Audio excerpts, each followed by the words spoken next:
கூட்டணி இருக்கிறாரு. அதே மாதிரி அவர் ராகுல் காந்தி வந்து சரியான முறையில் வந்து செயல்பாடு ஒழுங்காக இல்லை. காங்கிரஸில் வந்து இப்போ நேர்மை கிடையாது. அந்த இப்போ இருந்த காங்கிரஸும் அப்போ இருந்த காங்கிரஸும் இப்போ நமக்கு தெரிஞ்ச மாதிரி நிறைய உடஞ்சி போச்சு.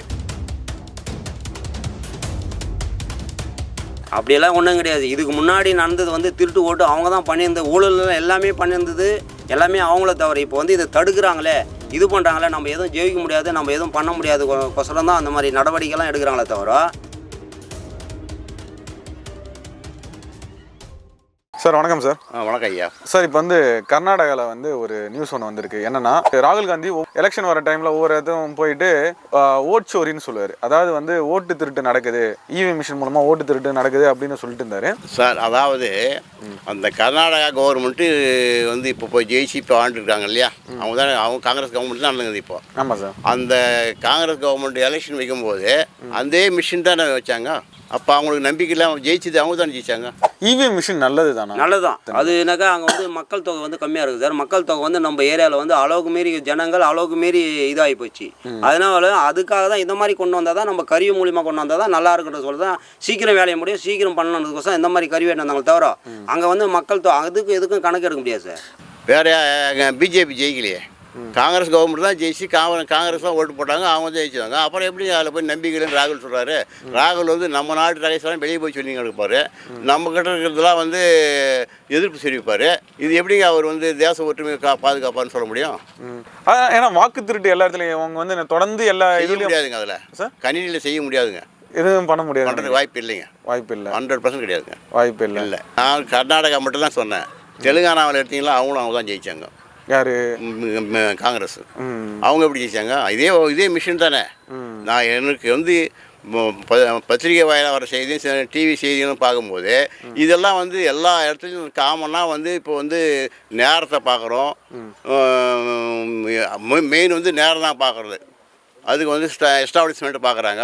இதெல்லாம் பார்க்கும்போது மிஷின் தாங்க நமக்கு ரொம்ப சௌகரியமாக இருக்குது. அதில் வந்து எந்த விதமான இதுவும் கிடையாதுங்க. அது வந்து மிஷினில் வந்து தப்பு இருக்குன்னு சொன்னால் ஒரு முறைக்கு 10 முறை டெமோ பண்ணி காமிக்கிறாங்க, பரிசோதனை பண்ணி தான் செய்கிறாங்க. அப்படி இருக்கும்போது எல்லா கட்சிக்காருடைய முன்னிலையில் தான் அதை செய்கிறாங்க. அது எப்படி காங்கிரஸுக்கு மட்டும் ஓட்டு விடாமல் போயிடும்? மோடி இதுக்கு தட்டாலும் மோடி, இதுக்கு தட்டாலும் அப்படி எப்படின்னு சொல்ல முடியும்? சொல்லுப்பாலாம். ஆனால் ராகுல் காந்தி வந்து பார்த்தீங்கன்னா ஓட்டு திருட்டு ஒன்று நடந்துட்டு இருக்கு. அது வந்து அந்த ஓட்டு திருட்டு எப்படி நடந்ததுன்னா இவிஎம் மிஷின் மூலமாக தான் நடந்துட்டு இருக்குன்னு சொல்லியிருக்காரு. அப்படியெல்லாம் ஒன்றும் கிடையாது. இதுக்கு முன்னாடி நடந்தது வந்து திருட்டு ஓட்டு அவங்க தான் பண்ணியிருந்த ஊழல் எல்லாமே பண்ணியிருந்தது எல்லாமே அவங்கள தவிர. இப்போ வந்து இதை தடுக்கிறாங்களே, இது பண்ணுறாங்களே, நம்ம எதுவும் ஜெயிக்க முடியாது, நம்ம எதுவும் பண்ண முடியாது கொசரம் தான் அந்த மாதிரி நடவடிக்கைலாம் எடுக்கிறாங்களே தவிர இந்த மாதிரி பொய்யான வாக்குறுதி இதை பண்ணலாம் அத்தை பண்ணலான்னு ஏதோ ஒன்று சொல்லி அவங்கள இது பண்ணாங்களே தவிர இது உண்மையான இது கிடையாது. ஆமாம். இப்போ மிஷின் மூலியமாக தான் செஞ்சாங்க. இப்போ என்ன அதுவும் நம்ம தமிழ்நாட்டில் நம்ம எம்பி இதில் அதே மிஷின் தானே. இப்போ இந்த மிஷினை வந்து இங்கேயே வச்சுக்கிறது கிடையாதுங்க. இது எங்கே காலி ஆகுது அங்கே அனுப்பிடுவாங்க. எந்த மாநிலத்தில் எலெக்ஷன் நடக்குதோ அங்கே அனுப்பிடுவாங்க. ஏன்னா நாடு பூரா ஒரே நேரத்தில் எலெக்ஷன் பண்ண முடியாது, வைக்க முடியாது. அதே நேரத்தில் மிஷினை வச்சாலும் அதை பாதுகாக்கிறதுக்கு உண்டா இது ஆள் கிடையாது. ஏன்னா அதுக்கெல்லாம் முதலீடு நிறைய வைக்கணும். மிஷின் தான் இப்போ எல்லாமே. அப்படின்னும் போது அதுக்கு உண்டான பாதுகாப்புலாம் செய்ய முடியாது. ரெண்டாவது வந்து இங்கே ஜெயிக்கிறது பூரா வந்து இதே தமிழ்நாட்டில் காங்கிரஸ் அது திமுக தான் ஜெயிச்சிங்க. அவங்க கூட்டணி தான் 40 தொகுதியும் பாலில் வந்து இதோடு சேர்த்து சொல்கிறேன். நான் இப்போ புதுச்சேரியோடு சேர்த்து சொல்கிறேன். நான் 39 40 எப்படி ஜெயிச்சாங்க? இதே மிஷின் தான் காமிச்சிது, ஜெயிச்சாங்கண்ணே. ஆனால் ஏன் ஓட்சோரின்னு எல்லா இடத்துலையும் ஓட்டு திருட்டு நடந்துட்டு? அதாவது அந்த மக்களுக்கு வந்து அந்த கட்சி மேலே நம்பிக்கை இல்லை, அதனால் வாக்கு அவங்களால வாங்க முடியல காங்கிரஸுக்கு. அதனால தான் சொல்கிறாங்க காங்கிரஸ் ஓட்டு வாங்க முடியாதனால அப்படி ஒரு பழி இப்படி மிஷின் மேலே ஒரு தவறான கணக்கு போட்டு இப்படி சொல்லிங்கிறாங்க அவங்க. காங்கிரஸ் கட்சி நீங்கள் அரசியல் இதெல்லாம் பார்த்துருப்பீங்க. காங்கிரஸ் கட்சி தொடர்ந்து தோல்வி அடைகிறதுக்கு காரணம் என்ன? அவர் எல்லாத்துக்கும் அந்த ஓட்சோரி சொல்கிறதுக்கான காரணம் என்ன? அவர் வந்து செயல்பாடு சரியான முறையில் சார். அவர் செயல்பாடுன்னா இப்போ வந்து அவர் திமுகவில் போய் சேர்ந்துன்னு இந்த திமுக வந்து அவர் மாடுகிறாரா இவர் செயல்பாடு சரியில்லையான்றது தெரியாது. இருந்தாலும் அவர் திமுகவில் தானே கூட்டணி தானே இருக்கிறாரு, கூட்டணி இருக்கிறாரு. அதே மாதிரி அவர் ராகுல் காந்தி வந்து சரியான முறையில் வந்து செயல்பாடு ஒழுங்காக இல்லை. அந்த இதில் வந்து வேறு யாருன்னா மாற்றம் பண்ணாதான் அவர் வந்து நல்லா போல்டாக இறங்கி வேலை செஞ்சால் வர்றதுக்கு வாய்ப்பு இருக்குதா, இல்லை இதோட மொத்தம் முடிஞ்சுதான்றதெல்லாம் சொல்ல முடியாது. நேர்மை இல்லை சார். காங்கிரஸுக்கு காங்கிரஸில் வந்து இப்போ நேர்மை கிடையாது. அந்த இப்போ இருந்த காங்கிரஸுக்கும் அப்போ இருந்த காங்கிரஸுக்கும் இப்போ நமக்கு தெரிஞ்ச மாதிரி நிறைய உடஞ்சி போச்சு. இந்திரா காங்கிரஸ் இது என்ன அது இண்டிகேட்ன்ற மாதிரி அப்போயே பிரிஞ்சுட்டாங்க அவங்க. காளை மாடு அது இதுன்னு தான் பிரிஞ்சு போய் காங்கிரஸ் இப்போ சின்ன பின்னமாகி இப்போ ஓடிங்குது. இப்போ அது ஒன்றும் பெரிய இன்னும் பார்க்க போனால் இந்தியாவிலே காங்கிரஸ் இருக்குமான்னு சந்தேகத்தான் இருக்குதுங்க. தலைமையே மாறணும். பொதுவாக அந்த கட்சிக்கு நான் சொல்கிறது தயாரில்லை, நான் சொல்ல வேண்டிய இதுவும் கிடையாது. இருந்தாலும் கௌரவமாக அந்த கட்சியை நடத்தி கொண்டான ஆள் இல்லைன்னு தான் நான் நினைக்கிறேங்க.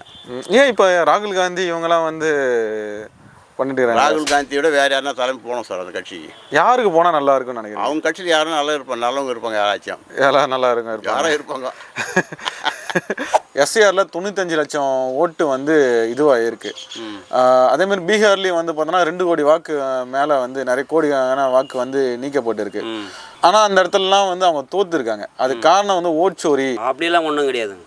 அப்படிலாம் கிடையாது. எல்லாமே தான் ஓட்டு போட்டாங்க. ஓட்டு போடாத யாருன்னு அந்த அங்கே அந்த இடத்துல வந்து கணக்கெட தெரியுமே இல்லை. இப்போ நான் ஓட்டு போடல, நீ ஓட்டு போடலன்னு தெரியும் இல்லையா? இல்லாத இப்போ வந்து தத்து ஆள் இல்லாத ஓட்டு வெளிநாடு போயிடும், அங்கே போயிட்டுக்கிறாங்க அங்கே போயிட்டுக்கிறாங்க. அது எடுத்துக்கிறதே வந்து தத்து ஓட்டு அது மாதிரி ஓட்டு தான் சார் எடுத்துருக்குது. எல்லா இடத்துலையுமே எடுக்கிறது அப்படி தான். மொத்தம் ஓட்டெல்லாம் போச்சுங்க. இந்த ஊரில் இருக்கிறோம், அங்கே ஒரு ஓட்டு வச்சுக்கலாம், இங்கே ஒரு ஓட்டு வச்சுக்கலாம். அவங்க ஓட்டெலாம் போவோங்க. எத்தனை வருஷமாக வச்சுருக்க முடியும்? அதை அரசியல்வாதிங்க அது ஏன் வச்சுருக்கிறாங்கன்னு கேட்குறாங்க. நாங்கள் வந்து சாதாரண பொதுமக்கள் தான். அந்த இதுக்கு செத்து போன ஓட்டு அங்கே வச்சுக்கிறதுக்கு காரணம் என்ன? இங்கே தான் திருடணும் வாக்கு.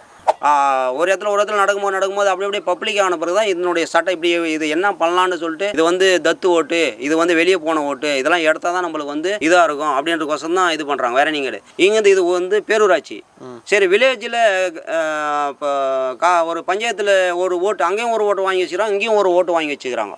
இங்கேயும் போடுறாங்க, இங்கே வரும்போது இங்கே போடுறாங்க, அங்கே போடணும் அங்கே போடுறாங்க. இப்படியெல்லாம் நடக்குது. வடநாட்டில் ஏதோ நடந்திருக்கும் போல. அது வந்து காரணம் வந்து நிறைய வெளிநாட்டினுடைய இதெல்லாம் வந்து உள்ளே வந்திருக்கும் போல். புரியுதுங்களா? ஓட்டு வந்து அவங்க வந்து இங்கே வந்து 2 ஓட்டு வச்சுக்கிறாங்க. இங்கே வந்து குடியுரிமை வாங்கிட்டாங்க வெளிநாட்டு ஆளுங்க. இங்கே வந்து குடியுரிமை வாங்கி வச்சுக்கிட்டு இங்கேயும் ஓட்டு போடுறாங்க, அங்கேயும் போடுறாங்க. இதனால பல சிக்கல் வரும் போல் தெரியுது கவர்மெண்ட்டுக்கு. அதனால் இது அது அவங்களெல்லாம் எடுக்கணும்னு சொன்னால் 2002 தான் கணக்கு எடுத்தால் தான் சரியாக வர்ற மாதிரி எடுத்துன்னு வர்றாங்க சார். நீ இந்தியா அன்றைக்கி இருந்தால் அதுக்கு உண்டான ஆதாரம் உங்கள் ஒப்பாங்கம்மா, உங்கள் பாட்டி இதெல்லாம் கேட்குறாங்கன்னா உண்மையான ஓட்டு தானே அவன் அப்படின்றதான் கண்டுபிடிக்கிறாங்க சார். அதுதான் சார் விஷயம். ஓகே சார், இப்போ 95 லட்சம் வந்து நீக்கப்பட்டது சரிதான் நினைக்கிறீங்களா? ஆமாங்க, அது ஒன்றும் சந்தேகமே கிடையாது.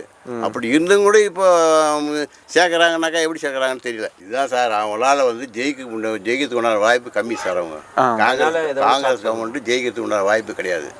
அதனால் வந்து அவங்க ஏதோ ஒரு காரணம், அதாவது கிராமத்தை சொல்கிற மாதிரி ஆடப்பிரியாவும் மேடை கோணல்னு சொல்லுவாங்க ஒன்று. அந்த மாதிரி அவங்களால ஏதோ ஒரு சாக்கு சொல்லணும். அது மாதிரி சாக்கு சொல்லிட்டு மிஷின் மேல் சாக்கு சொல்லிட்டு அவங்க தப்பிச்சுன்னு போகிறாங்க. அதுதான் உண்மை.